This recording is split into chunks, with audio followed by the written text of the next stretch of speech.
Everybody, Scoutcrafter here again. It's Wednesday, and what a beautiful day. I mean, it's in the mid-70s for November, and it's Veterans Day. What a great day that is, huh? And check out the leaves on the trees. Can you see that? Now, they're starting to fall now at the point, even though it's warm out, they're coming down, and they're coming down quick. So, you know, every day you got to go out there and do a little bit of raking or something, and hopefully a big wind will come along and blow it over that way. And so let's go downstairs, see what we got today. Okay, we're down the shop, and what a glorious place to be. Got a big mosh plan today. We got a lot of subjects to cover, a lot of stuff on my phone that has to go, and you know, it should be good. I'm hoping to have a good episode today. First thing I want to start out with, I want to talk a little bit about symmetry, okay? Now, the other day I mentioned about my drill press, how when I made that accidental pock mark on the drill press table that I drilled an opposite and equal one on the other side to satisfy my OCD. And some of you understood exactly what I was talking about. And a friend of mine said, let me ask you a question. If you got OCD where, you know, things like that bother you, how come you paint some of your wrenches one color on one side, one color on the other? And that's a great question. Let me tell you what happened to me. It's true. Like with certain things would bother me, like if I see something that's crooked or this, you know, it's like, even with a tool or anything, if it's unbalanced or you say, that bothers me. But you know what changed me? The Orbitron. I know what you're thinking. What the heck is an Orbitron, you're thinking? The Orbitron, let me tell you a little bit about why that changed. Growing up in the 60s, you know, custom car culture was a big thing. And one of the big guys in custom car culture back then was Ed Big Daddy Roth, along with Barris and other custom car makers. Ed Roth made some fantastic vehicles, and some of the vehicles he made were, you know, featured in magazines, and they even made model kits from them and stuff. So one of the cars he made, I think it was back in 1964, he made this car called the Orbitron, and it was asymmetrical, and it, you know, when you first look at it, your brain is telling you like something's not right, but then at the same time, it's so interesting and so unusual that you have to look at it a couple times to accept it. And then all of a sudden when you accept it, it's like, oh yeah, that's right. He did some great stuff. Ed Roth did some great cars, great creations. He made this all. He was an artist, a true artist. And so that's kind of my inspiration for a lot of these things. His color, he used to do a lot of cool pinstripe. He was a pinstriper. He used to do a lot of great candy paints and metallic paints and things like that. And you could see how pretty the Orbitron is and all the different features it had.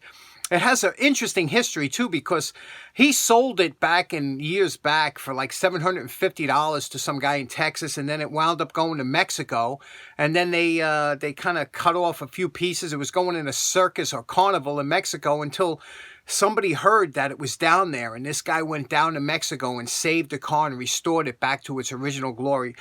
I haven't seen it. I'm good. It's on my bucket list of things to do, the Orbitron. So symmetry gives a whole new meaning when you look at that, right? Okay, next up, last week I was visiting the poor man's flea market, you know, which was stuff thrown out. And check out some of the stuff that I found thrown out this week. Now, firstly, I found this in the garbage on the walk, and look at this. This is one of the mini grease guns. It actually works. There's still some grease in it, but a lot of people don't like these because what happens is they use the small grease cartridges. A lot of people would rather have the bigger ones, but these are good because you can repack them. But a working grease gun for free, I'll take it.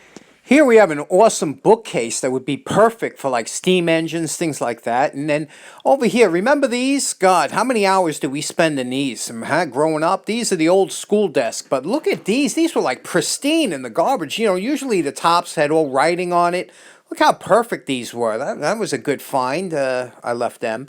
Look at this, a stack of new lampshades. I should have grabbed them, right? Look at that, brand new lampshades. But I can't keep grabbing everything I see. Now, as much fun as the poor man's flea market is, I much prefer the real flea market. And this week, the weather was so nice. I went up to Elephant's Trunk in Connecticut, I shot some footage. I want you to sit back, relax, and it was such a beautiful day. It was mid-70s, and but you know, I did this film because hopefully this video will be around for a while, and I said, you know, in a couple years when hopefully this COVID is gone and everything, and nobody's wearing masks, it'll be nice to look back and say, wow, do you remember that when we used to have to wear masks everywhere we went and stuff? So that's why I filmed this. You know, you'll see I filmed a lot of the people, a lot of and some of the cool things that were there, you know, things that I find interesting. So sit back, relax. Let's take a walk through Elephant's Trunk and see what I saw this week.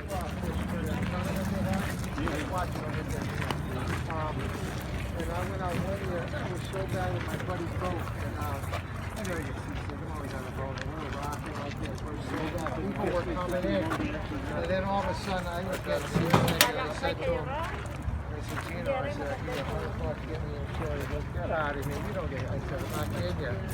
Oh, it's a tough day when you're stuck in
That's really late. It must be, yeah. But it's not bad.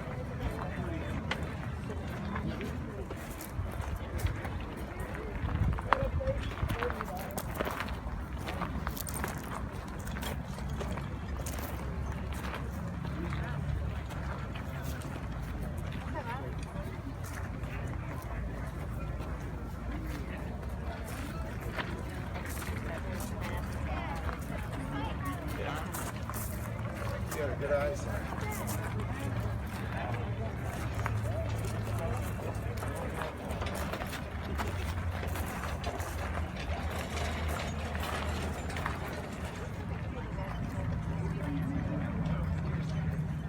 There's somebody next to me.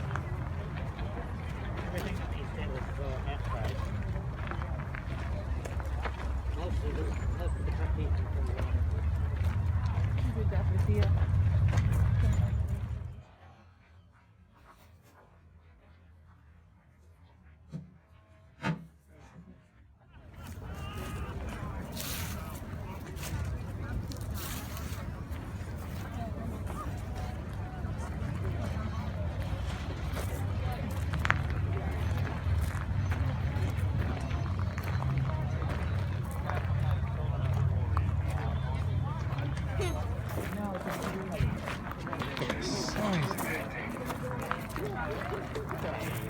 What is that, Flea?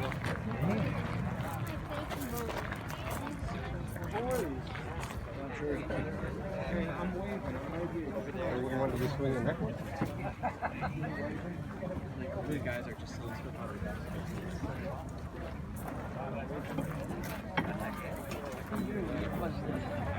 Just let my boyfriend out to get lunch. We were waiting for the place to open at 11:30.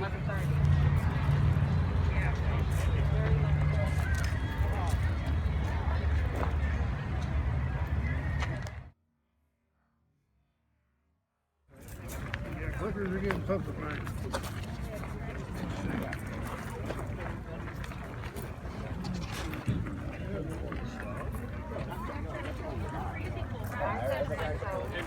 They're 100 years old. Sometimes it doesn't mean anything. Sometimes it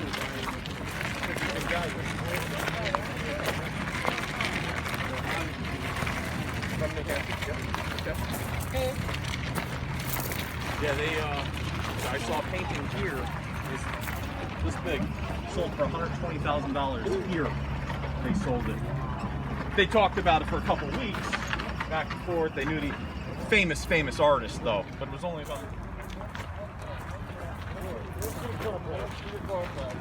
Well, one of those sheets of aluminum was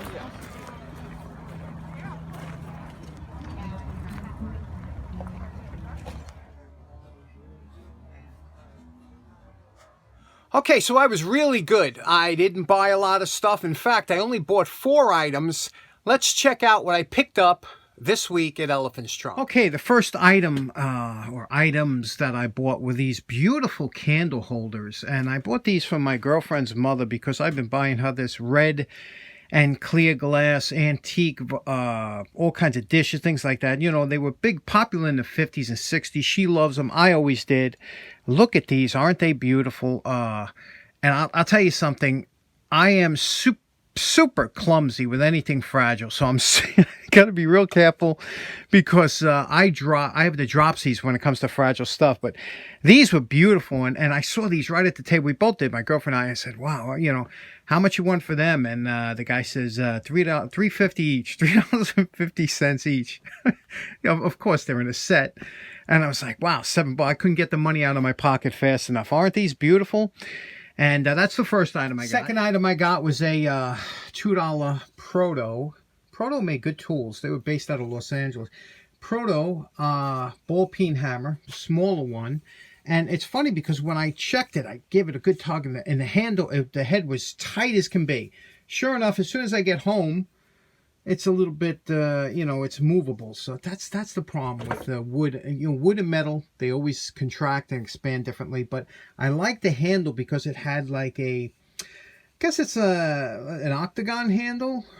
Yeah, 3, 6, 7, 8 octagon. And it was green, I guess, at one time. And it's a little messed up on the bottom, but I said we could do something with that. A little Proto. Last item I got, I paid quite a bit of money for this item. It's a Rigid, you can see here, Ridge Tool Company. But now, you see here, they usually put the size over here.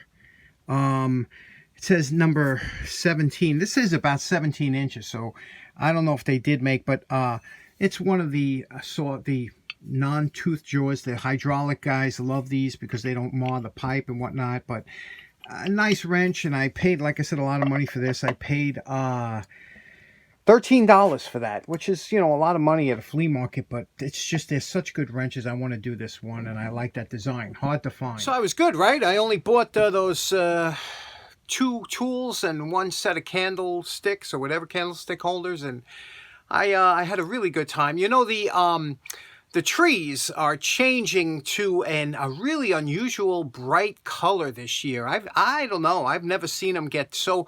Look at this one tree I saw the other. I call this the Tree of Fire in Connecticut, and this thing was just screaming. You know, it's hard to capture it on film to get the real colors of some of these trees, some of the deep reds and everything that are coming out now. It's really beautiful. So look forward to that when you're driving around. Speaking of trees, something I wanted to ask you, because it was been on my phone for a while, and you know, I said we're trying to clear out some of the stuff on my phone. On the Hutchinson River Parkway, a parkway I travel quite often when I'm going upstate or Connecticut or anything like that, there's one of these cell phone towers, and there's one that's disguised as a tree. This is the actual one here. And, you know, that sparked a lot of controversy. They're all over the country, you know, and I don't really mind. I've always liked radio, and so antennas never bothered me. In fact, I kind of like certain towers, especially interesting towers, you know, ones that have the girder kind of build, and that never bothered me. But some people, I don't know what it is. If you put those, they cost about $150,000 for a cell phone tower, right? If you add the tree branches, they're made of fiberglass and things like that. That adds like another $100,000 to it. But there are some people that get so annoyed.